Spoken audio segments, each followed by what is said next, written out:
Hello, everyone. Uta Hagen here. Um, I decided on the last day of 2022 that we would see the year out um, with a 1992 letter from my ex, whom I call Nettie.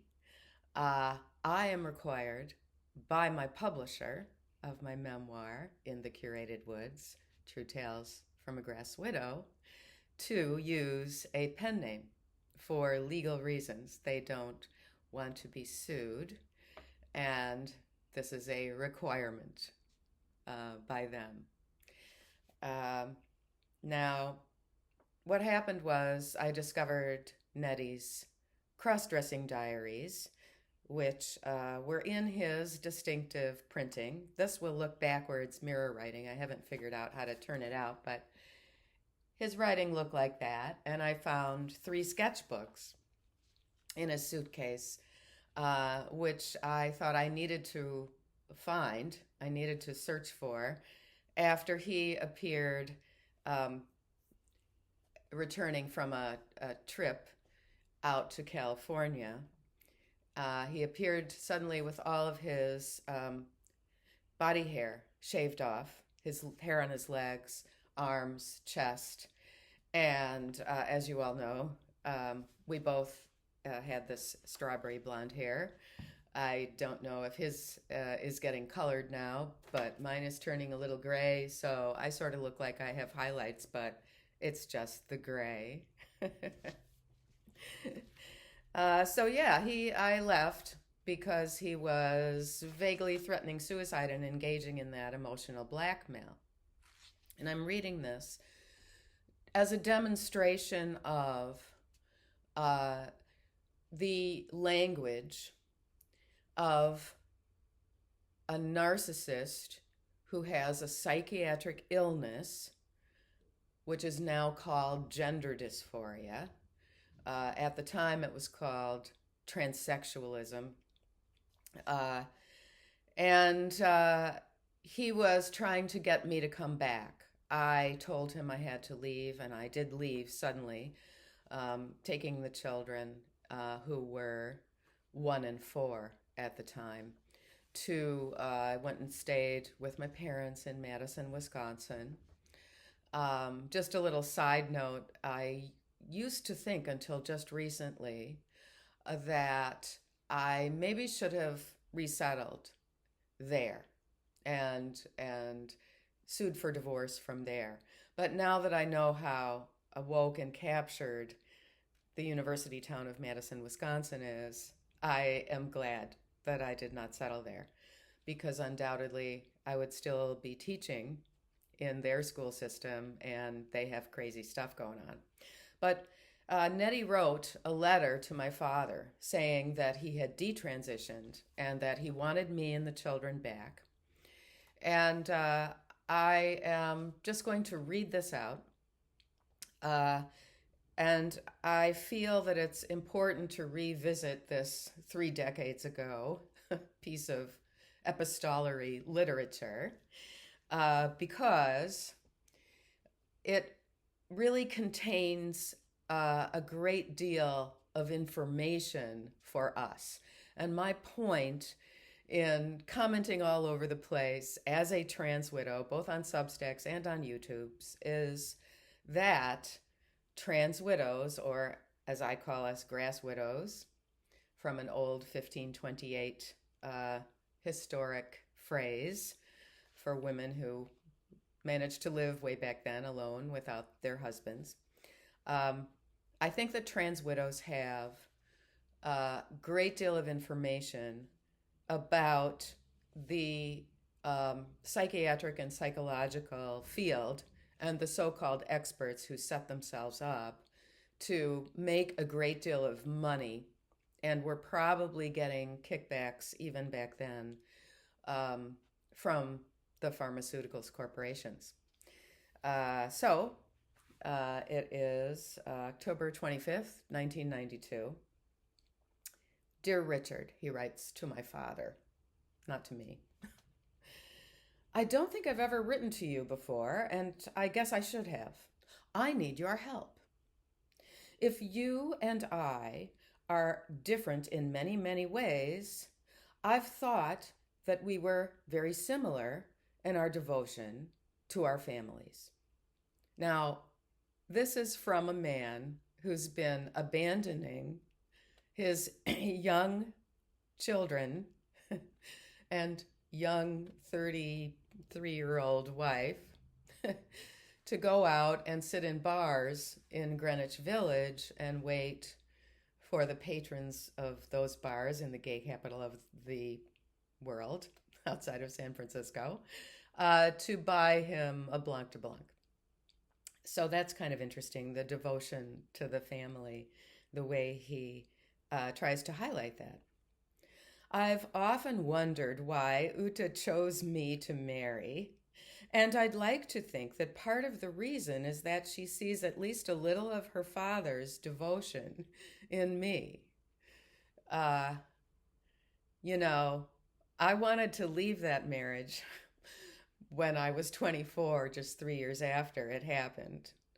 And my mother, who came from such a traditional religious Christian family, told me, no, we don't get divorced in our family. So that's an interesting thing.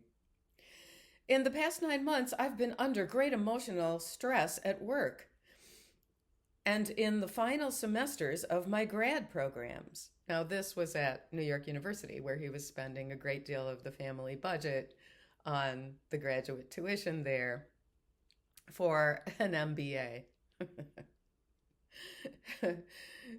Keep in mind, he's now the chief operating officer of a worldwide reach tech company.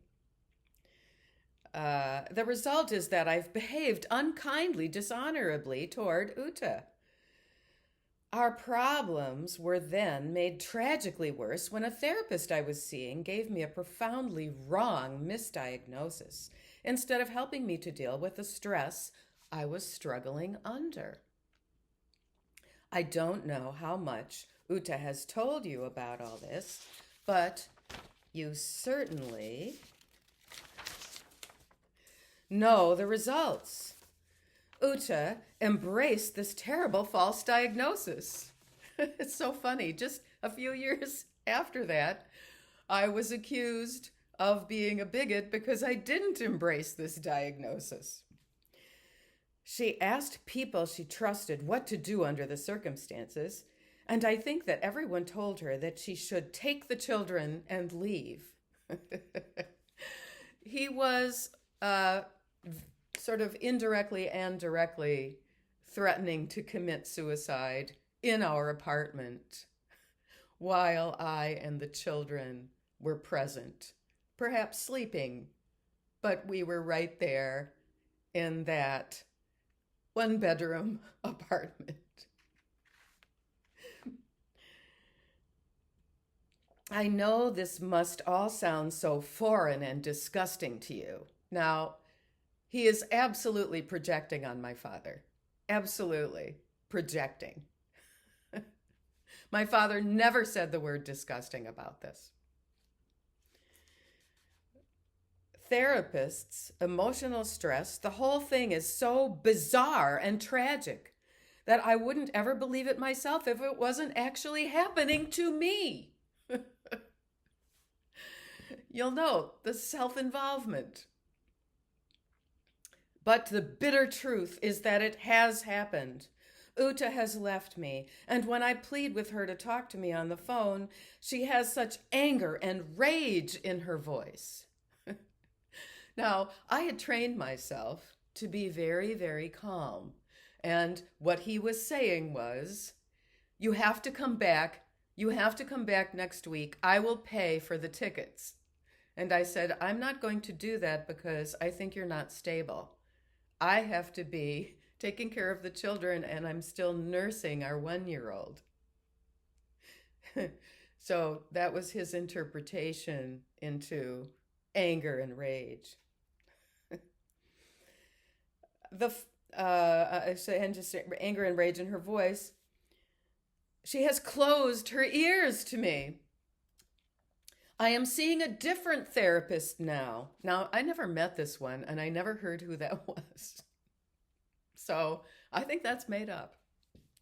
Who is helping me to deal with my problems instead of trying to run away from them. This therapist, who is licensed and has a PhD, has said herself that Uta and I were misserved by my other therapist. Of course, that one is Ruth the charlatan. Yes, who did not have any credentials. Yet, I don't want to put the blame for what has happened anywhere else but on my shoulders, because it is my fault that things ended up as they have. I don't find that convincing. I don't think he actually believed that. I know this, and it torments me every moment of my life. Imagine what it's like to be in my shoes, to have your wife and children taken from you. So you can see how there is still this lack of taking responsibility for this. I guess I'm writing to you partly because I don't know how much Uta has told you, which of course means that he wanted me not to have told anyone anything. It was supposed to be this big secret. I want you to at least know this part of the story. Also, to thank you for taking care of Uta and our children, which I know can't be easy for you and Lorraine. This is the only part where he addresses my mother. He addresses this letter to my father and doesn't reference my mother until page 3, the last page. Finally, I want to ask for your help. And this is the hardest thing to do because first, I hate asking for help. And second, after the way I've behaved, you may not think I deserve your help. But I love Uta very much, and I love my beautiful children. And if there is anything you can do to help heal Uta's wounds and bring us together again, I beg you to do it. Talk to Uta if you can, since I can't. He's still playing the heroine in the melodrama. I'm so sorry that this has happened to us. Please help me begin my atonement to Uta and my family. Thanks. And then on the weekend after Thanksgiving, a month after that, he threatened me that he would sue me for divorce, and that since I had no proof other than this letter, which he was very careful not to say the diagnosis or use the word trans in it at all,